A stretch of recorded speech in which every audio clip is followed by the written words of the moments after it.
বৈধ কাগজ না থাকলে ধরা পড়বেই। ভারতবর্ষের যা আইন আছে তাতে হবে। দেশের তো আইন আছে। প্রধানমন্ত্রী লালকেল্লা থেকে বলেছেন, প্রধানমন্ত্রী দমদম থেকে বলেছেন যে কোনো দেশ অবৈধ অনুপ্রবেশকারী রাখে না। আমরা রাখবো কেন? আমাদের তো ভারতীয় নিয়ে কোনো সমস্যা নেই। সে হিন্দু হতে পারেন, মুসলিম হতে পারেন, শিখ হতে পারেন, খ্রিস্টান হতে পারেন। আমাদের আপত্তিটা হচ্ছে যারা আমাদের ভারতীয় নয়। প্রধানমন্ত্রী বলেছেন, প্রধানমন্ত্রী দেশের কথা বলেছেন, এরা এখানে এসে ল্যান্ড জেহাদ করছে, লাভ জেহাদ করছে।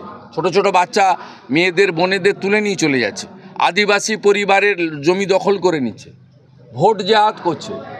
সিটি সেন্টার থেকে এই বিষ্ণুরাম চক দাসের চক পর্যন্ত এখানকার ডেমোগ্রাফি কিভাবে বদল হচ্ছে। এদের মধ্যে অনেকেই একটা নদীতে বাংলাদেশের সঙ্গে কানেকশন আছে, থ্রু নয়াচর এখানে ঢুকছে। আরে এই জন্যই তো এসআইআরও দরকার, তারপরে যা যা নাগরিক পুঞ্জিও দরকার।